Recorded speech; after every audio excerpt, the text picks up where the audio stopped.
Hello and welcome to another Tyrrell's Classic Workshop. This is one of those moments when I've been caught off guard yet again. I keep thinking to myself, I'm sort of acting as my human shield, thinking people won't find this interesting. And then I mention it on the channel and people do find it interesting, which is great, but it constantly comes as a surprise. And this is no exception. The car that we're looking at this time round is this car, my Ferrari 360 Spider. And this is the reason this car got exposed a few weeks ago was because it was in my particular fleet, if you like, my small collection of cars, including some fairly ragamuffin estate cars and extremely high mileage this and that's, which no real self-respecting person in the motor trade would not be seen in there. The sort of 250,000 mile Passat estate or Mercedes estate is a true motor trade smoker. But somewhere along the line, I've managed to acquire this little beauty as well. And I haven't really gone into doing a video about this car because so many other people do videos about resurrecting Ferraris. And more power to them, that's great. So I sort of thought, oh, well, it's more of the same. People won't find it that interesting, but here we are. People have asked for it, so here it is. This is a rather bizarre story, it has to be said. This is a 2001 360 Spider. And I became aware of this car about 3 years ago, something like that. And somebody said, we've got this 350 Spider, we don't quite know what to do with it. Are you interested in buying it? And I thought, oh gosh, really? It's a bit too modern for me, and I made all the excuses in the world to talk myself out of being interested in this car. And then things just developed, and eventually a deal was struck. And I ended up buying this car, but it was in a very, very sorry state, this car.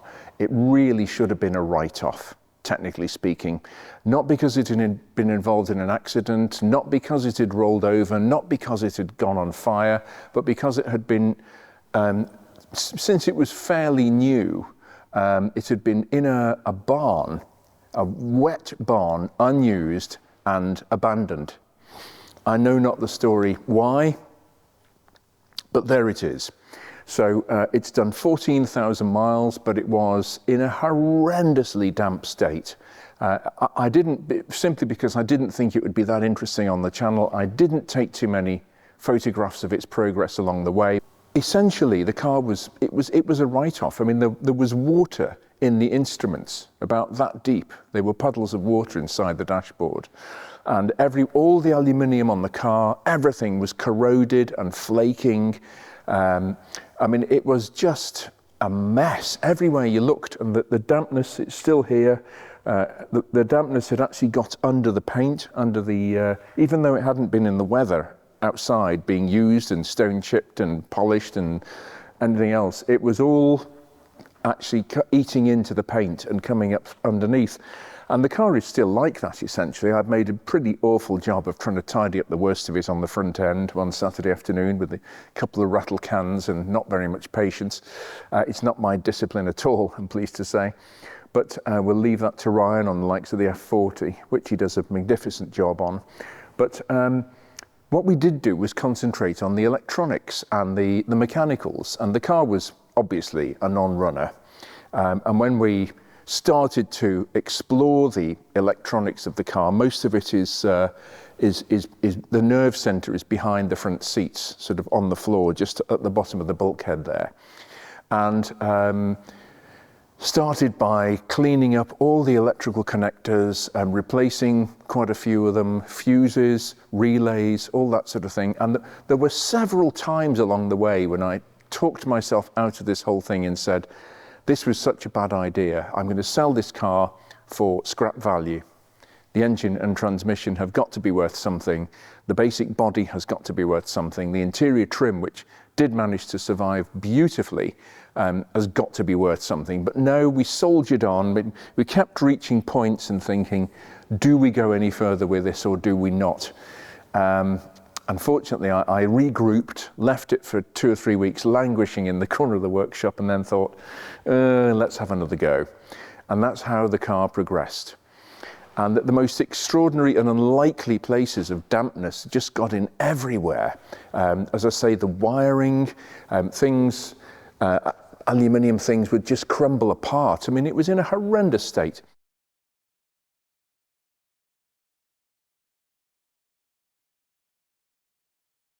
We couldn't get any joy out of the brakes at all, surprise, surprise. And the calipers, I didn't know this because we don't particularly specialise in Ferrari 360s.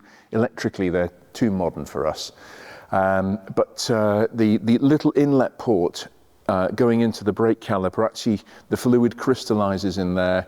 This is not an unheard of thing on 360s, and brake fluid actually can't, the pistons and seals are okay, albeit 20 years old. But the actual entrance, the fluid couldn't get through. Didn't know about things like that. Now I do. We sent the calipers off. They were completely resealed and everything, as was the master cylinder. The ABS module went off to be redone because all the fluid inside the ABS module had crystallized and solidified. I mean, horrendous. And the people who did it, I think they were Autotronics. They battled with it, and they actually rang us on a couple of occasions and said, we can't do anything with this. And then they regrouped and said eventually, okay, we've got a result here. We've cannibalized some units, and actually, I have to say, the brakes work perfectly now. And we called in the services because we do not have, it's Ferrari SD2 or SD3 software, I think now. And we do not have this. I have no experience or desire to get acquainted with CAN bus electronics, which a lot of modern cars have. But we called in the services of Adam Eyre, AE Performance in Knutsford in Cheshire. And he is very cognizant with Ferraris of this era. And he took the car. We looked at the engine management system. We looked at the 2 ECUs. He took the gearbox off and replaced the clutch and coaxial release bearing, all sorts of things. And he said, actually, he was the first one to start the car, not us. And he said, actually, the engine is super sweet on this car. It's lovely, which was a real surprise. Once the hydraulic tappets had charged with oil and everything had settled down. And that was the start. Getting the engine running was actually, we put new belts on the engine through the bulkhead, as you can do on 360s. Don't have to take the engine out like the 355 and all the models of that ilk before. The alternator was absolutely ripe. We'll try and dig out a photograph of what it was like, but it's largely aluminium, or aluminum for our American friends, the alternator housing, and that was in a real mess. And the car just gradually started to respond. We chipped away at different areas, even behind the dashboard here. Poor Pete, who is brilliant on auto electronics here, he had to replace all the little servo motors that control the air conditioning and heater flaps because they were all seized and furred up underneath the dash. Had to do all those. In conjunction with some work on the control panel, brought all the heating and ventilating to life. It now works beautifully, fan speeds, temperature control, recirculation, the stop switch, everything. It's just, it's been a work of determination, this, really. And as I say, I didn't intend to record it because I didn't think it would be that interesting, but people have asked for it, so here it is. New tyres, all the electronics on the car, everything, really. The wipers were shot, so we put a couple of new, the horns were shot, so we put a couple of new horns on it. I mean, just all manner of things. There's one job we have to do, really, and that is the air conditioning system, which I think the condenser in the front is leaking, but it's a fresh air car. It's not super, the majority of classic cars I drive don't have air conditioning. But the funny thing is, if I could have spec'd up a 360, it would have been exactly this car.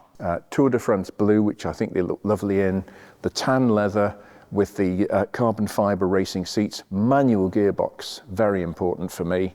Not interested in the flappy paddles particularly. And the wing shields and the Challenge rear grille. I mean, it's just I think it's a bit of a sweet spot specification-wise in the world of 360s. We're going to have to do some work on the soft top as well, the hood mechanism. It does work, but it's a bit clunky, really, just adjusting micro switches and things like that. Craig's done the most amazing job of because it was so bad that the people I bought the car from had to cut the rear window to gain access to the car because the door locks, etc., were all seized with dampness and water. So they had to literally slice the back window open and clamber in with it to get inside it. So Craig's done the most wonderful job because the hood is not, the soft top is fine. It's actually in very good condition, amazingly enough. And Craig's let a new back window in there, which works beautifully. We've had new fuel pumps. The fuel tanks were actually full of treacle because the petrol had gone off so badly. I mean, it was all going on. But a working car it is, and it's got all its original tools and everything with it. It was a complete car, which helps quite often with jobs like this. You don't have to go, if you do find a bit, at least you've got an original. And the funny thing is, when I first started driving the car, I just drove it locally to build some confidence up in it, really. It broke down on me rather horrendously one day, and the battery started to gas very badly on it. It literally just conked out, and I was stuck by the roadside. Poor Pete had to come and get me and tow me back to the workshop very ungraciously. My towing, I mean, not Pete. Eventually, we'd found out what the problem was. The electrical system had a dead short on it, and there's a very thin case on the back of the alternator, like a housing, and it had actually shorted out, and it was touching the positive terminal behind it, and that was the cause of the problem, which wasn't really part of the water problem. It's so funny in life when you're in a situation and you blame something or somebody for something, and it's quite often something completely different. So that was nothing to do with the moisture or the dampness. But we actually got a new alternator for safety's sake. And the car, it starts on the button. Everything works. We had, I think, 3 goes at the instrument panel with Autotronics again, trying to get that to work, fuel gauge, instrument lighting, etc. But the whole thing, it's just so satisfying to feel it coming back to life, the car. And it's driving like a new car. It really is incredible, the way it's come back to life. So I'm super happy with this car. I've no intention of selling it. That's not what this video is about. It's just to sort of share my journey, really, with this car and bringing it back to life. It has been a labour of love. It has been a bit of a love-hate relationship, but survive it has. And it's on the road, it's fully street legal, and we'll take the car out on the road and see how it goes. Well, this is a most unlikely of road tests for the YouTube channel, really, because I just never, although the YouTube seems to be littered with people who are resurrecting old Ferraris, which is great. I don't have a problem with that, but me adding into the mix with a 360 video I thought was not really interesting enough. So that's why I say it's the most unlikely of road tests. But there have been so many times when I just didn't think this was going to happen, that I would be sat here driving this car under any circumstances and expecting it to work properly. But work properly it does. It's absolutely beautiful. I mean, everything, we've had all the alignments set up, you know, the steering pulls dead straight, the brakes work perfectly, even the ABS, the engine is smooth and quiet mechanically, and until the valves on the exhaust open acoustically, and I don't have a problem with that. I'm not interested in breaking panes of glass at 30 paces with the noise. It's lovely. It's been a very, very rewarding and satisfying project, this. As I say, I didn't really think it was, to use the expression, YouTube fodder, but people have asked for it. So obviously it is. Here we are, another Ferrari Resurrection YouTube video. But I'm very happy with this. As I said, I couldn't have spec'd a better car. Because it's only done, what is it now? I'll find out in a moment. Because it's only done so little miles, just 14,000, it's incredible. It really is.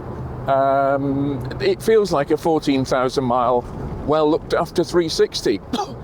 But well looked after it was not for a number of years, and I don't know the circumstances, and I don't need or want to know. But this car has just come back to life beautifully. Yeah, it's great. Well, as you would expect from a Ferrari, it's chomping at the bit. I'm just touching the throttle, and it's raring to go. But now that we are warmed up and we got lots of nice temperatures and pressures on gauges, I'm going to just get onto the straight and be a bit leery, because it's a Ferrari, because we can.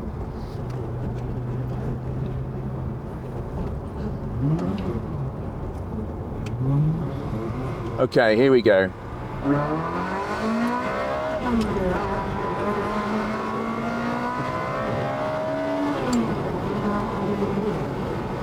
There's not much wrong with that.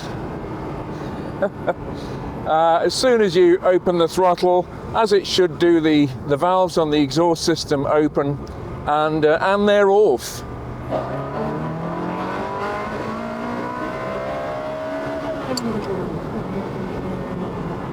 And second gear, I'm happy to say, just nicely coincides with something resembling the legal limit on a British A road or B road. Yeah, honestly, it's just, I much prefer the manual gearbox. I love the feel of the controls. This is very different to drive to a 355, although it's a whole new, the 355 was a development of the 348. This was almost a clean sheet design, apart from certain parts of the engine. But the difference in the way this drives compared to a 355 is actually quite important and quite significant. For example, the clutch in this is lighter because clutch technology with dual mass flywheels had moved on, which means the pedal weight is lighter. But the steering is more weighted on the road than a 355. I always had reservations of the 355. When I spent a lot of time driving them in the south of Spain. I used to be technical bod in the Ferrari Owners Club of Andalusia in the south of Spain, and we had some amazing, epic road trips. And I spent a lot of time driving a Ferrari 355 faster than I really should have done, or any of us should have done. It became wacky races up the Ronda Road, as it's called, from Marbella to Ronda. An amazing twisty switchback road with lots of sheer drops, just what you want when you're pressing on in a car, and press on we did. But the 355, for all that, the steering felt very lightly weighted. It had a caster action, it would self-center, but it didn't feel weighted enough. And I always believe balance and weight of controls is very, very important. So the clutch on the 355 was slightly heavier than this. The gear change is as heavy as a remote control Ferrari gear change is, which is not fingertip light. And the steering was fingertip light, and the mismatch, the misbalance, I actually found quite disconcerting, and it didn't really flow for me. Great car though the 355 is, but this is better in that respect. The controls are more balanced. Everything is of a piece, and it does make quite a difference to the driving experience if all the controls are weighted the same. It's these subliminal, subconscious things that do make a difference. Okay, we'll just give it the beans again.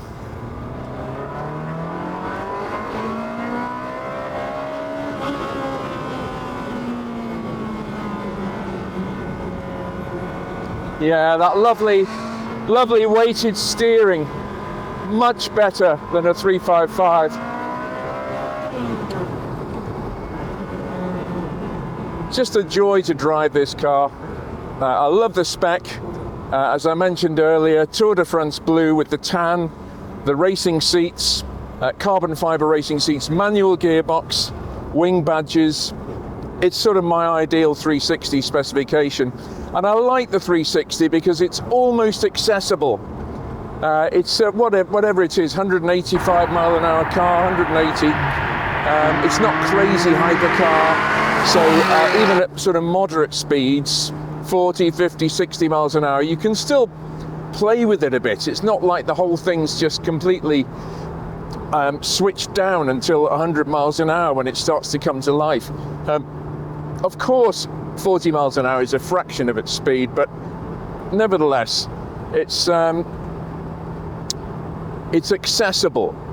And I find a lot of modern hypercars, the very few that I've driven, are great, but you have to be driving insanely fast for them to start to talk to you and feel as though they're in their element.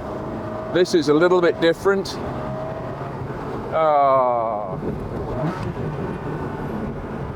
Bellissimo! I never could believe the state of this car, that it could actually turn into this.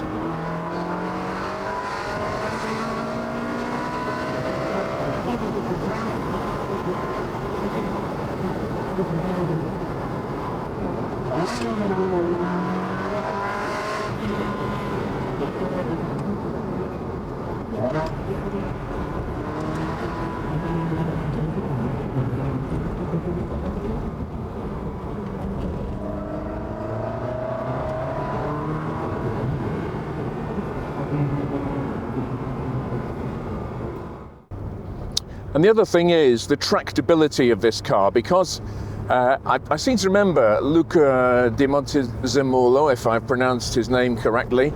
Apologies to Signor M if I haven't.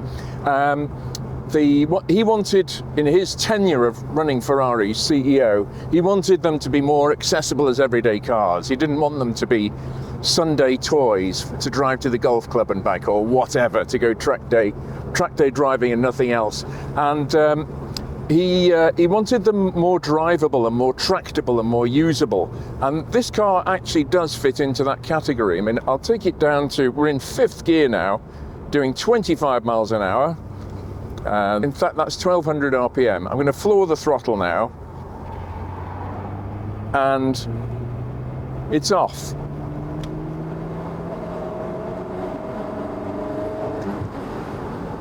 It's beautifully tractable.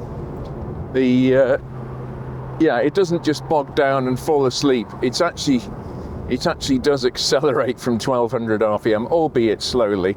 But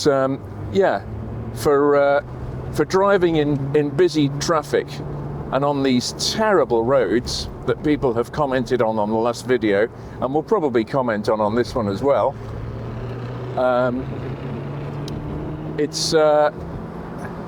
it's just very tractable. It's like a Jekyll and Hyde. Oh, there's an Espada on Roadtest. Always nice to see another piece of exotic Italian machinery pounding the tarmac from our workshop.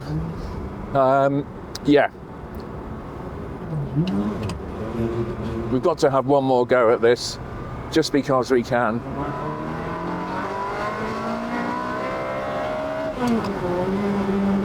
Hey!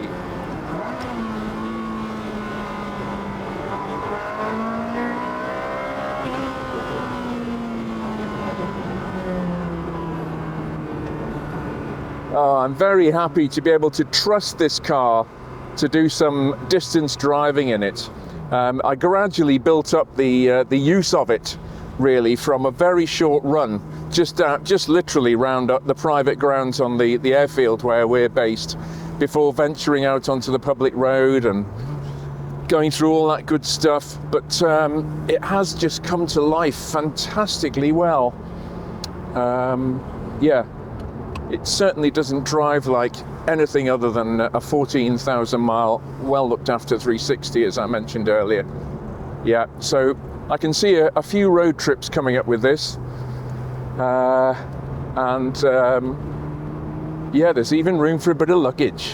What more do you want?